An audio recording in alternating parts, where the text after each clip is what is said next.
Assalamualaikum warahmatullahi wabarakatuh. Selamat siang, selamat datang kembali di podcast Pengadilan Negeri Raha.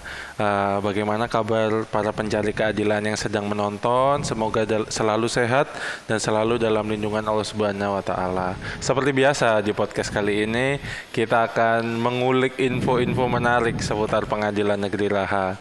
Dan seperti biasa juga saya nggak bakal sendirian. Saya kali ini kembali lagi ditemani oleh narasumber kita yang keren, Bapak Ketua Pengadilan Negeri Raha, Bapak Muhammad Sukamto. Selamat siang, Bapak. Siang, Mas Rizky. Boleh mungkin menyapa para pencari keadilan yang sedang menonton, Pak, sedikit. Ya, terima kasih, Mas Rizky. Assalamualaikum warahmatullahi wabarakatuh. Selamat siang untuk para pencari keadilan semuanya, khususnya di wilayah hukum Pengadilan Negeri Raha. Semoga kita semua diberikan kesehatan sehingga bisa menjalankan aktivitas kita sehari-hari. Amin, amin, amin. Nah, seperti biasa nih Pak, di podcast kali ini kita akan mencari tahu hal-hal atau info-info menarik di seputar Pengadilan Negeri Raha.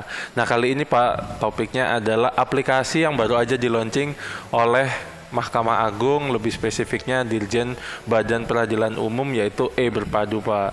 Nah, seperti biasa Pak, sebelum kita masuk ke topik, saya ingin menanyakan nih Pak, mengenai dasar hukumnya e-Berpadu ini apa ya Pak? Ya, oke, Mas Rizky, bahwa kaitannya dengan e-Berpadu ini yang mendasarinya atau dasar hukumnya adalah mungkin akan saya sampaikan dulu, Mas Rizky, katanya latar belakang akhirnya lahir e-Berpadu. Jadi pada tahun 2018 Mahkamah Agung menerbitkan Perma nomor 3 tahun 2018 tentang administrasi pengadilan kaitannya dengan bagian keperdataan yang lebih kita kenal, yang lebih para pencari keadilan kenal, yaitu EKOT, yang mana di situ pada EKOT tersebut menyediakan beberapa fitur, yaitu ada 3 fitur, yaitu yang pertama adalah e-filing atau pendaftaran perkara perdata, yang kedua adalah e-payment atau pembayaran elektronik ya Pak ya? Ya, pembayaran biaya perkara secara elektronik, dan yang ketiga adalah e-summons, yaitu panggilan para pihak yang dilakukan secara elektronik. Kemudian berkembang 1 tahun kemudian Mahkamah Agung menerbitkan Perma nomor 1 tahun 2019 yang mana dari 3 layanan tersebut dilengkapi dengan 1 pelayanan lagi, yaitu e-litigation. Artinya bahwa selain administrasi perdata, kemudian juga persidangan perdata per tahun 2019 dilaksanakan secara e-litigasi atau secara elektronik ya, Pak, ya. Jadi seperti itu. Hingga akhirnya Mas Rizky pada tahun 2020 ya, MA menerbitkan ya Perma nomor 4 tahun 2020, oleh karena pada saat itu Indonesia dilanda pandemi COVID-19 yang mana akhirnya yang awal mulanya tadi adalah khusus untuk perkara perdata, kemudian administrasi perkara pidana per 2020 ya, akhirnya juga dilakukan secara daring, secara elektronik yang puncaknya bahwa KMA mengeluarkan surat keputusan nomor 239 tahun 2022 yang mana di situ dijelaskan berkaitan dengan teknis bagaimana pelaksanaan aplikasi e-Berpadu. Gitu ya Pak. Ya. Jadi dari awalnya itu berangkatnya dari perkara perdata, pendaftaran perkara perdata yang akhirnya bisa juga beralih merambah ke perkara pidana ya Pak. Keren sekali.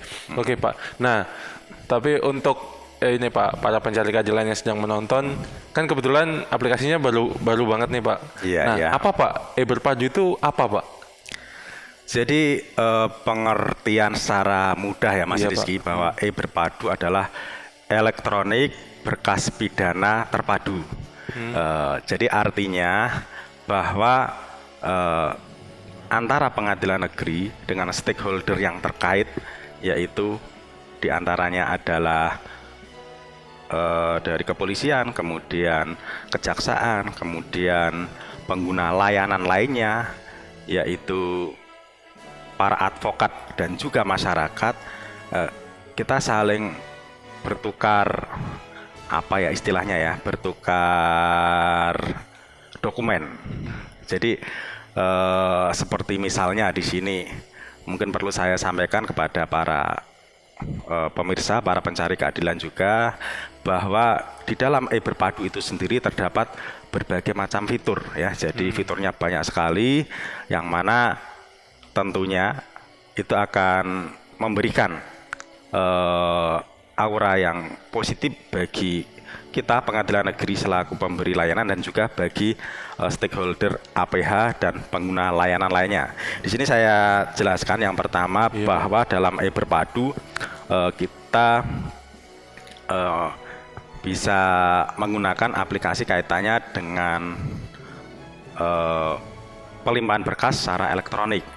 Kemudian juga bisa diajukan permohonan penggeledahan secara elektronik, kemudian penahanan secara elektronik, kemudian penyitaan secara elektronik, kemudian juga permohonan penetapan diversi secara elektronik, kemudian permohonan pinjam pakai barang bukti secara elektronik, kemudian izin besuk secara elektronik, dan masih ada fitur lainnya.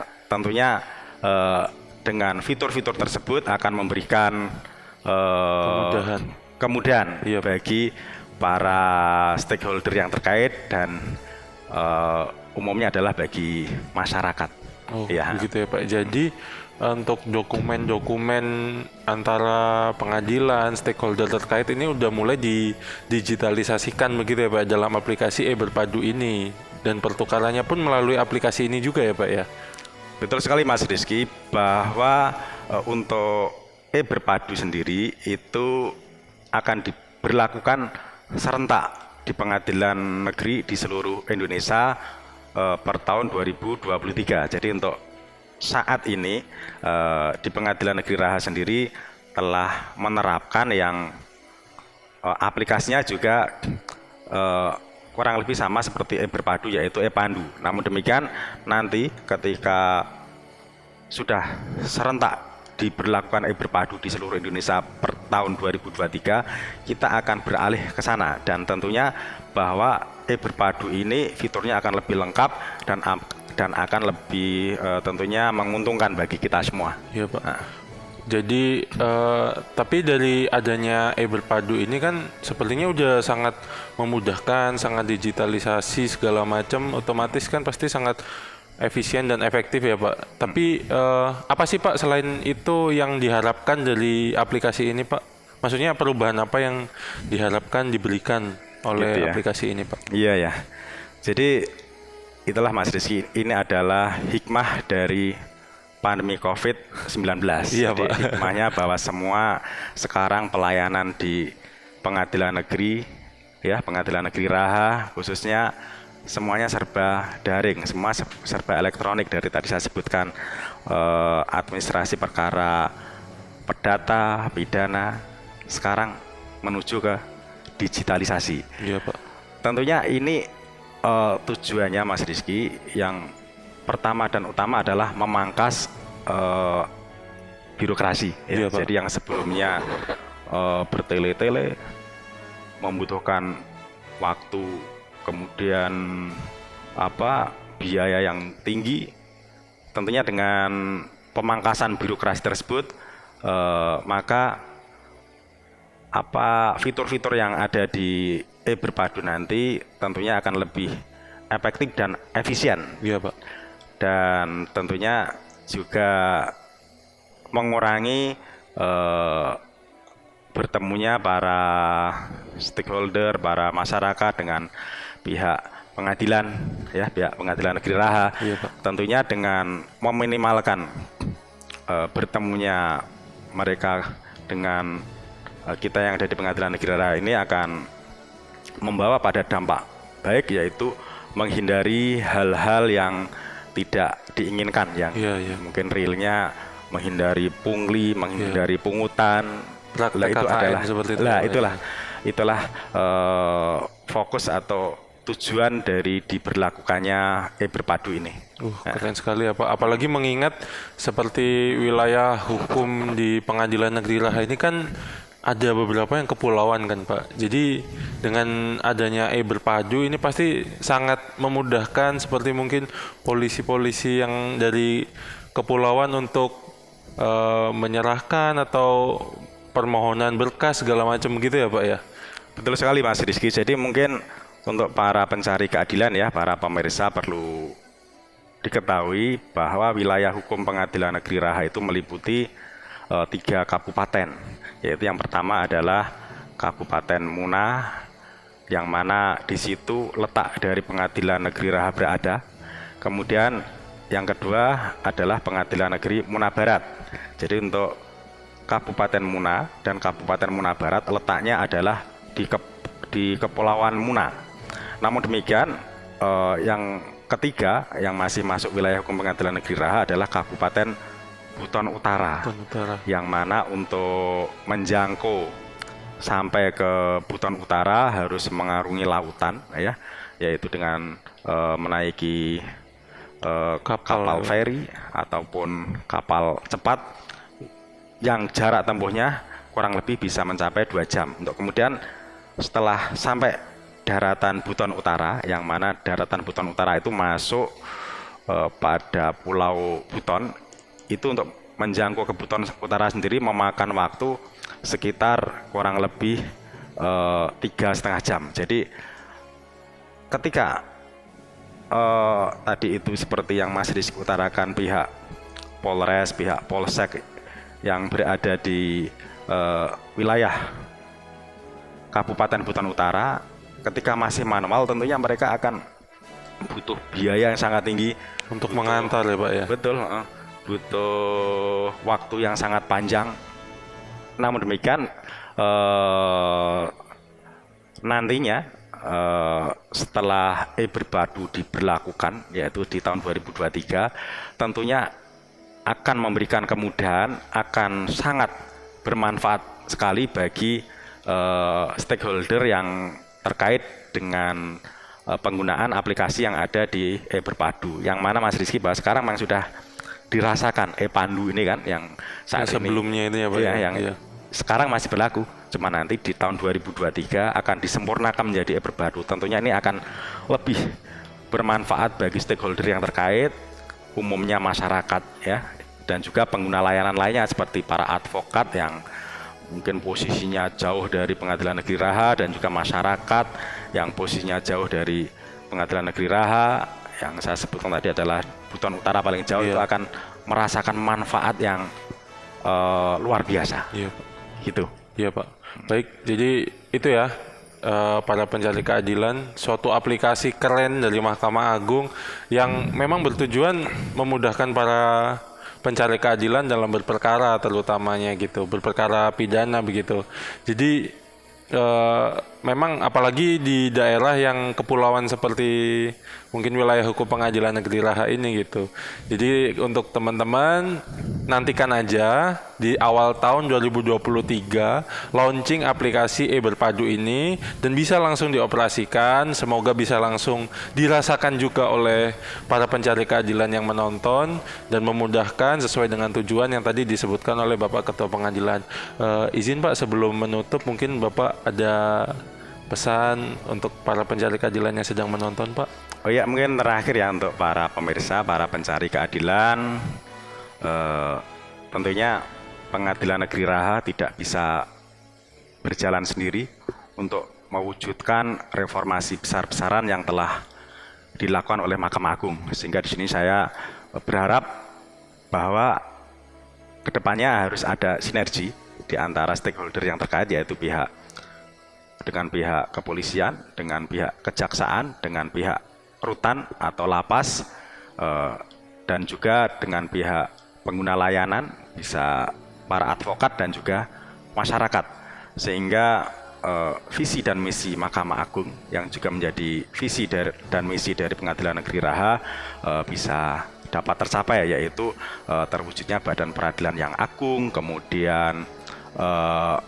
mewujudkan kemandirian badan peradilan, kemudian memberikan pelayanan hukum yang berkeadilan kepada pencari keadilan, kemudian juga meningkatkan kualitas kepemimpinan badan peradilan, dan yang terakhir meningkatkan transparansi badan peradilan yang ada di Indonesia. Tentunya itu dengan sinergi, semua itu merupakan hal yang tidak mustahil untuk dapat kita wujudkan bersama-sama. Siap Pak, dengan nanti tujuannya juga manfaat yang paling besar akan dirasakan oleh masyarakat kembali. Ya, nah itu teman-teman, jadi banyak usaha-usaha dari salah satunya dari badan peradilan ini untuk memberikan reformasi birokrasi yang akan sangat menguntungkan bagi para pencari keadilan, terutama masyarakat yang menonton. Jadi mohon bantuan kepada kami dengan mari bersama-sama kita laksanakan sinergi-sinergi seperti yang tadi disampaikan oleh Pak Ketua, dan mohon dukungannya juga. Semoga bisa betul-betul terlaksana tujuannya. Nah, untuk podcast kali ini saya rasa cukup sampai di sini saja. Jadi kira-kira untuk nanti teman-teman yang penasaran dengan kapan berpadu ini udah mulai jalan atau udah mulai launching, nanti bisa stay tune di website Pengadilan Negeri Raha atau sosial media Pengadilan Negeri Raha, ada di Instagram, ada juga di Facebook. Nah, itu nanti kita pasti infokan mengenai linknya, mengenai tata cara penggunaannya, segala macam itu nanti pasti akan lengkap di sana. Nah, itu teman-teman, tapi juga jangan lupa klik like, komen, dan subscribe di podcast ini supaya kami juga makin semangat untuk membagikan informasi-informasi kepada teman-teman pencari keadilan yang sedang menonton. Baik Pak Ketua, terima kasih banyak sudah mau datang dan membagikan informasi kepada para pencari keadilan. Sama-sama Mas Rizky. Ya, baik, sekian podcast kali ini. Wassalamualaikum warahmatullahi wabarakatuh. Waalaikumsalam warahmatullahi wabarakatuh.